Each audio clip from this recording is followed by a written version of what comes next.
guys, and welcome back to the channel. This is TheSketchMonkey here. Today we're gonna have a look at this. This is the brand new 2023 Range Rover Sport.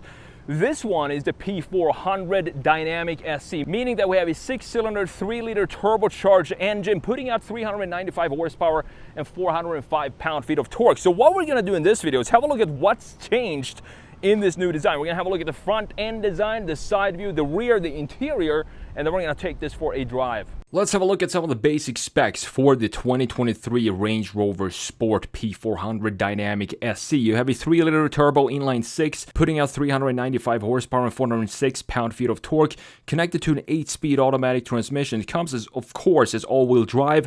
0 to 60 is done in 5.4 seconds. Fuel economy sits at 18 city, 26 highway, and the base MSRP for this one is $90,000. Starting with the front end design of the new Range Rover, I think it looks really cool, the front end, both of the Sport and the normal Range Rover. What they did is they made everything flush, so there is nothing sticking out, and we definitely do not have a traditional bumper anymore in pretty much any new cars today. What we have here is we have 3 slots for the grill opening. We have one up top here, we have the second one in the middle with the camera, and then you also have a third one down here, and all of these are actually functional. So that's really great news from Range Rover, not to just put plastic in the front end for the sake of having some cool trim pieces. But if we look at the corner pieces right here, these are all covered up. But I'm gonna forgive Range Rover for doing that, or Land Rover for doing that, because I think it's needed to have some part here in the sides that complements what's going on in the center of the front end. Now, I wanna hear your opinion. Do you prefer this, the new style of the Range Rover, both the regular one and the Sport one, or do you prefer the previous generation? I thought the previous one looked very beautiful as well, specifically in the rear end, but I do prefer the Sport over the normal Range Rover, in this case for the new vehicle, the 2023 model year. So let's have a look at the headlights here and just have a look at how sleek and narrow everything is in the front end graphics of this design. You have the 4 full LEDs in here, and you do have the daytime running light at the bottom being separated, so you have it in 2 different units. You have one line here, and then you have a different LED coming around going up to the corner of the side of the Range Rover. And of course you do have this LED indicator up top of the housing for the headlight graphics. Overall, I think it's a beautiful design. As I said, I do like the sleeker look that we have here. And when I look at all the integrations and how tight everything sits in the surfacing of the car, it makes sense for Land Rover to put this out as an EV in the future. Now, looking at the Range Rover Sport from a straight front view, it still has that presence to it when you look at it. It's not aggressive, but it has a elegance and a confidence to the front end.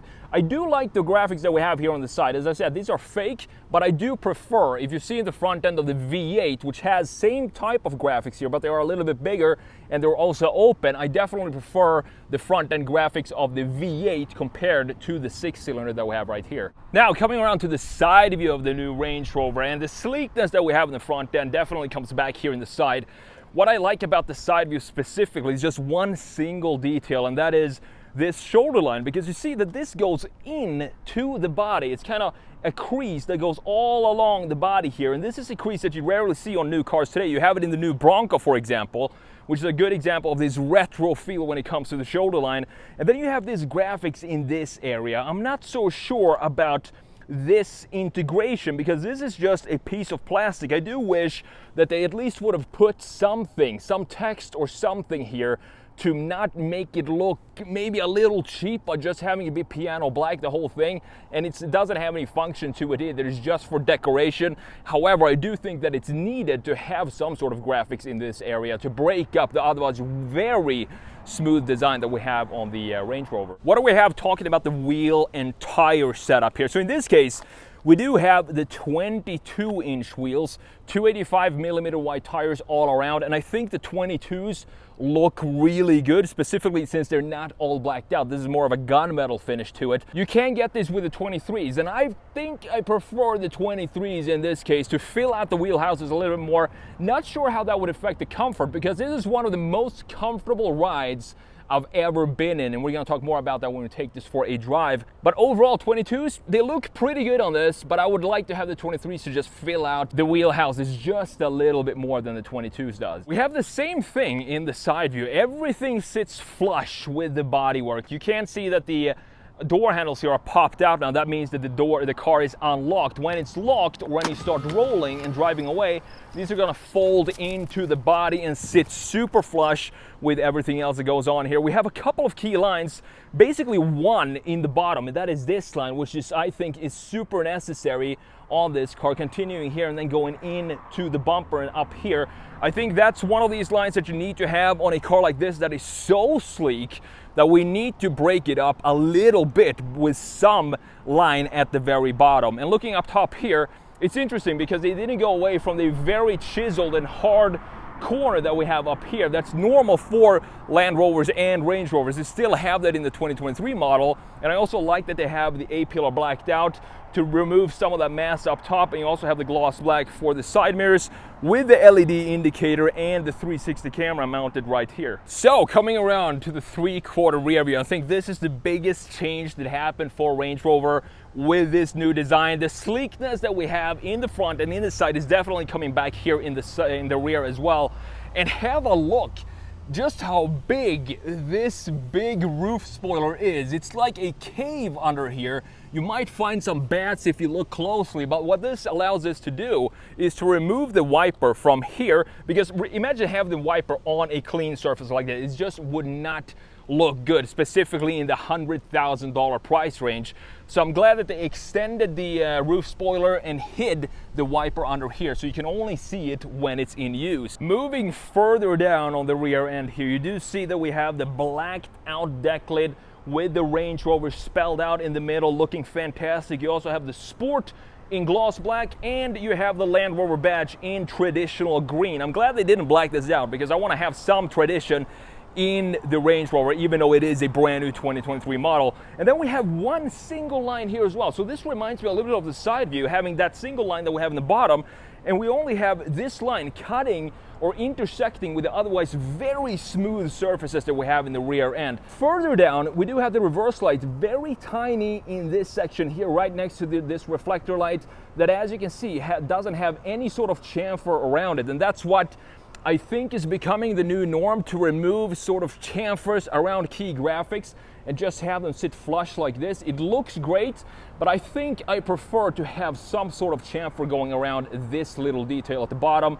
And you also have two big rectangular exhaust pipes at the very bottom in chrome, and I think chrome suits this Range Rover. It's a little bit more angled towards the luxury side, so having them in chrome kind of feels right for this.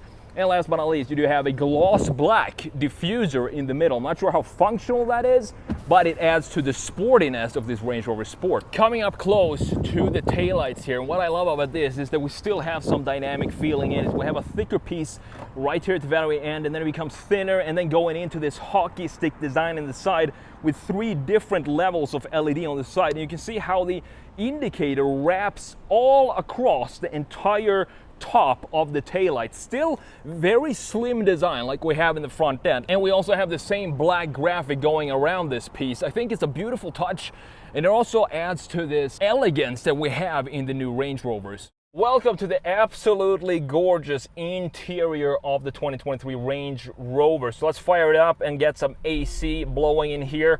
Very easy to use the AC controls, even though they're not exactly physical buttons in this case, but I'm going to show you exactly what I mean in a second. But first of all, let's have a look at this layout here. I feel like the exterior of the Range Rover, they brought that styling of cleanliness, clean surfaces and lines into the interior. We have a 13.1-inch infotainment screen, and we have a 13.7-inch fully digital gauge cluster right in front of us, but you can see that it does have a clear housing too, a dual housing. You have the soft touch material up top, which is actually very soft, even though nobody's ever gonna touch this surface when they're driving the car, when they're even sitting in the car. And then you have this harder plastic material at the lower piece. And what I like about this gauge cluster is that they the designers actually put some effort into styling this thing, so it does have a unique shape to it, and how you can customize this is absolutely beautiful. I love this integration, even though you can see that this is angled a little bit, and it does have a curvature to it when it comes to the infotainment screen. We're going to look at the customization of the gauge cluster in just a minute, but first let's quickly have a look at the infotainment screen here. So you have a bunch of different settings in here. You have Apple CarPlay, you have Alexa if you want to use that. Go into climate, you can change where the air is going to blow from if you want it on your legs or your top part.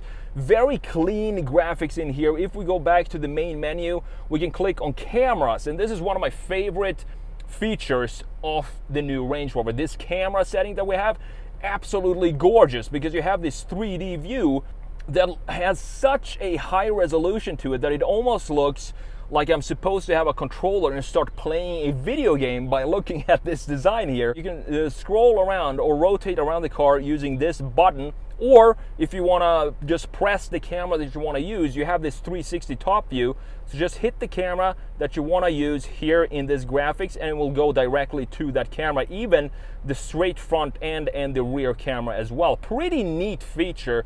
And it also has, on top of that, this is not just all the cameras that you get. You can click on off-road here, and it's going to give you a view for each front wheel, so you can exactly see where the wheels are when you're driving. This is specifically useful when you're parking close to a curb, you don't want to damage your wheels, or when you're going off-road. And if you click on this button down here, it's gonna give you a X-ray view, so you can see what's underneath the front end of the car. Also super useful when you're going off-road. So the camera system in this car is absolutely fantastic. And if you want, you can also go in here and change the ride height to off-road, normal, and access. Access meaning that it's gonna lower itself down for easy entrance and exit of the vehicle. Normal is what you usually have when you're driving around town, and off-road, of course, that's when you get to some rougher parts of the town, because not a lot of people are actually going to take this off-road. But overall, I do like this integration. As I said, it does have an angle to it, so it's angled upwards, so you're gonna have some glare and you're gonna see all the dust on it. But other than that, I do appreciate that Land Rover tried to do something different with this infotainment screen. And up top, you do have some very functional vents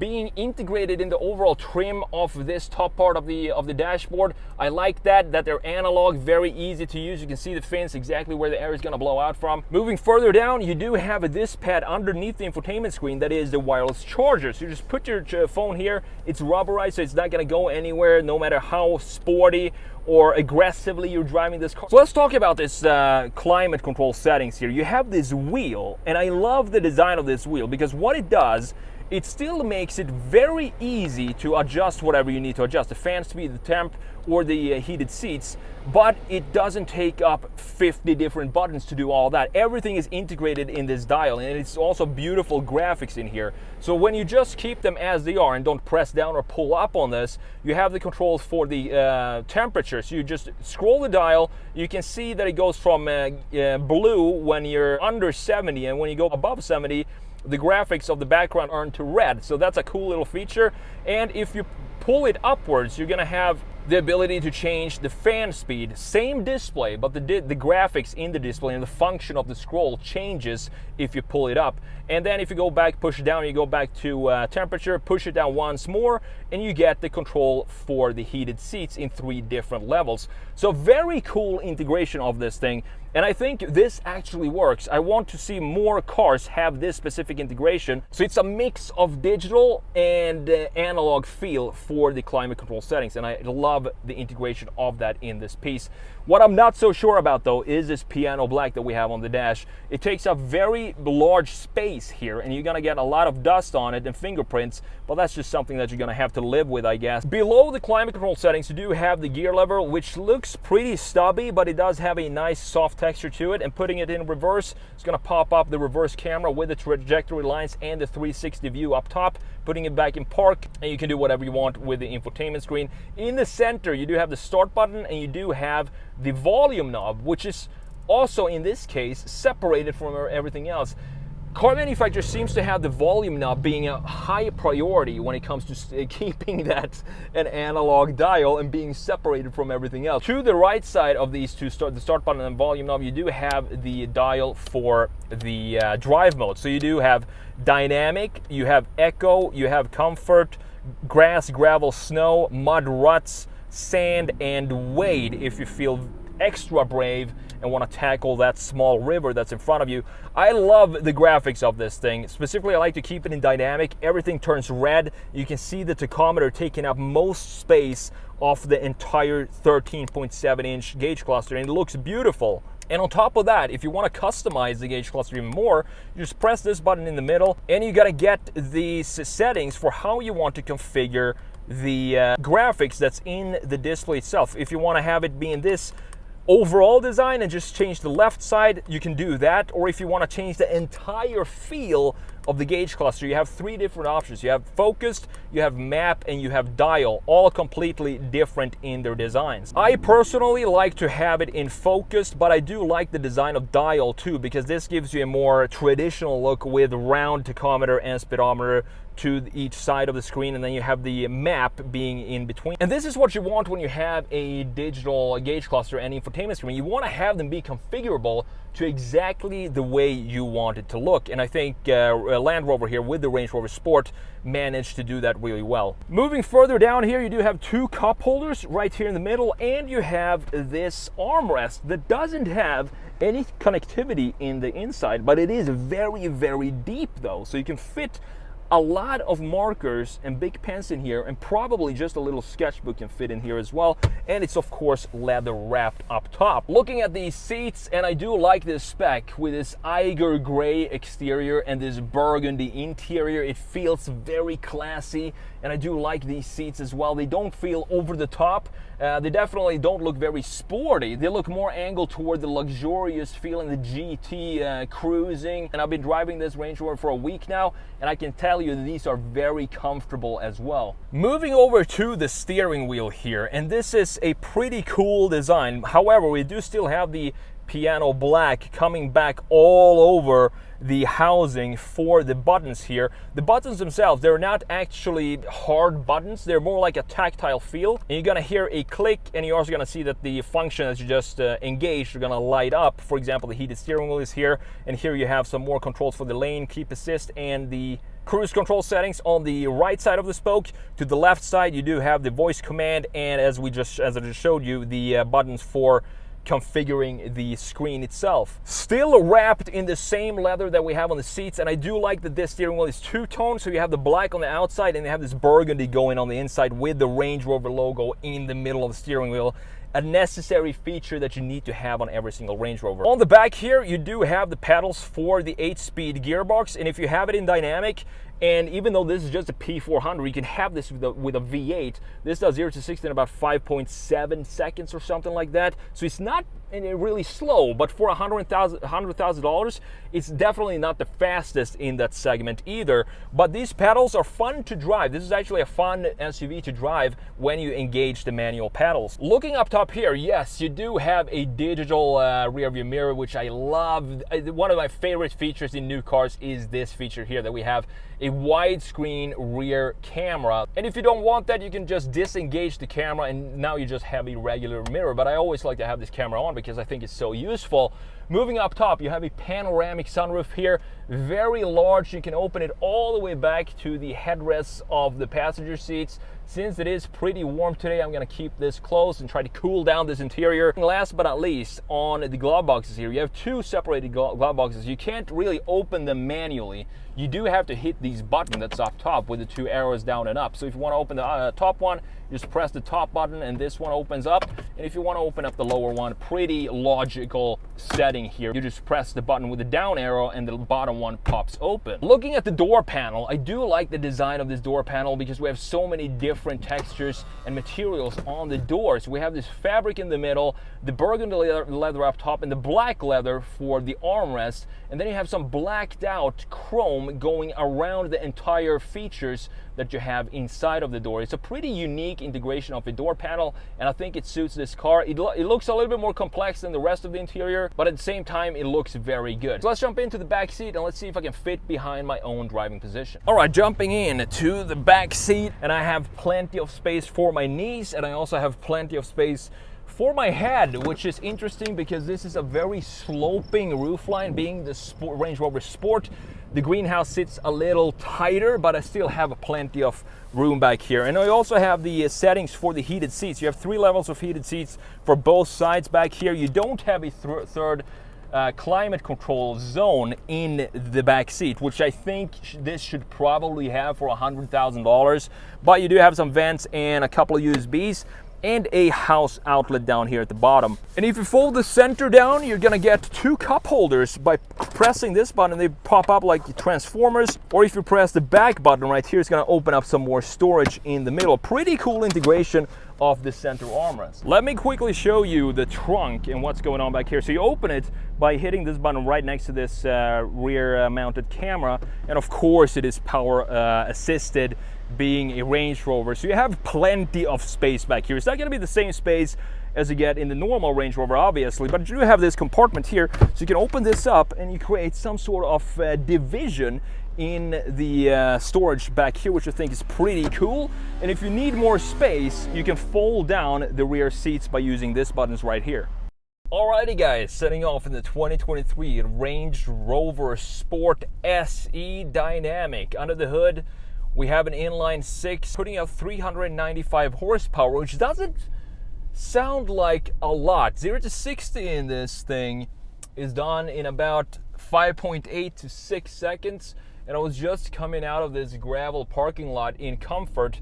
And the thing about this car, it's all about, in my opinion, it's all about the comfort. It's not really about the speed, because it doesn't feel extremely fast, but this is also the mid-range trim level you can get. You can get this with over 500 horsepower if you want to, but I think the power in this is just enough for what this car is. It's a luxury cruiser, and on the highways, this is one of the most quietest, most comfortable cars I've ever driven. So I think in that aspect, it does everything really well. And it's very easy when you're on the highway. You sit and drive going 65, 70, and all of a sudden you look down and you're doing 85 and you didn't even notice because there's no change in wind noise or anything like that. So it's a super smooth ride. So I have it in comfort now, but let's pop it in to the fun mode, which is the dynamic, which turns the gauge cluster all red. And as I said, I do love the graphics that we have in this gauge cluster, specifically in dynamic mode, because the tachometer now takes up most of the space that you have in the gauge cluster. So with that said, let's put it into manual and let's see what this can do.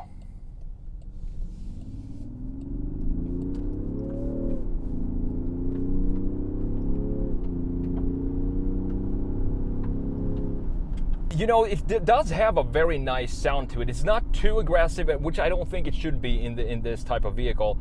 It's more of a rumble that you feel, and I'm not sure if it's pumped in probably, like it is with most cars today, but I don't mind that anymore because I think it adds to the driving experience overall. And it's connected to an 8-speed automatic transmission.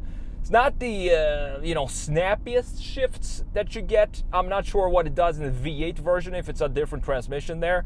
But in this case, again, I just think it suits this car overall to have this type of smoothness to it instead of having it be super aggressive, even in the dynamic settings. So let's go down to first gear and let's floor it again in dynamic.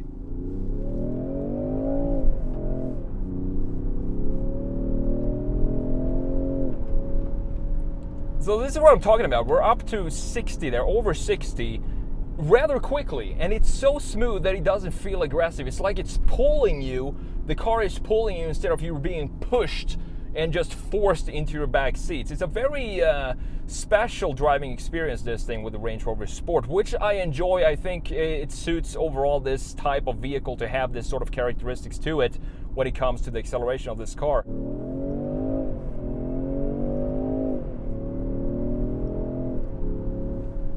One thing I do like about this driving experience is that the head-up display in dynamic, it shows you exactly where the red limit is, so you know exactly where to shift without having to look down in the gauge cluster. It's very useful when you're doing some sporty driving.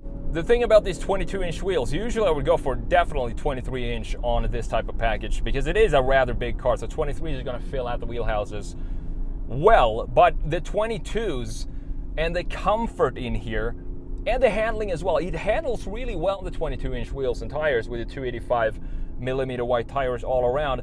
So I'm not sure if I would go with the 23s in this case, and I know that's probably a first for me, but it just feels so nice driving this car, and this would be a perfect daily driver for me to have this type of comfort. And if you want to have some fun, you can just pop it into dynamic and off you go. Or if you want to go off-road, you still have not the biggest tires, so you still have a pretty thick sidewall, so it is capable of going off-road, specifically with all the settings, off-road settings that you have in this vehicle. I want to hear your thoughts on this interior. Do you like this type of styling where it's very simplistic, but it still has, you can still feel the effort of the designers? So that's the thing, it doesn't have to be super complex for me to appreciate an interior design and feel like they put in some effort in it. This is a good example of having it very clean, specifically with the layout of the infotainment screen, while still feeling as if the designers had some fun and took some time to really think about how they want to integrate things.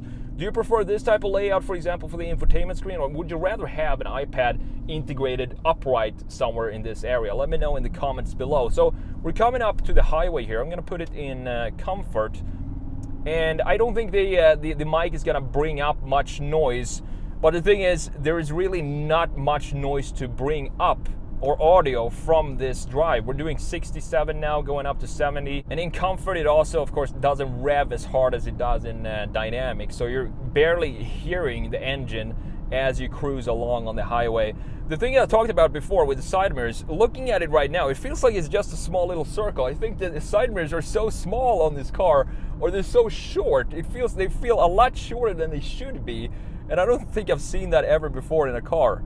This is one of these cars, these big SUVs, you can just jump in and go for 100, 200 miles without ever feeling tired. I feel like this is one of these cars, specifically with the seat and how comfortable these are. Even though I don't really like the styling of the seats here, they are super comfortable, and this smooth ride on the highway with basically zero wind noise. Incredible to think about. Maybe that has to do with a flush exterior, with basically no parts sticking out of the exterior surface. Maybe that has to do with this, how quiet this is on highway. Thanks to Land Rover for providing this vehicle for me to review for you guys. I've been driving this for about a week now, and I've really enjoyed the experience with the Range Rover Sport, specifically as we just talked about on the highways. And thank you so much for watching, and I will see you in the next video.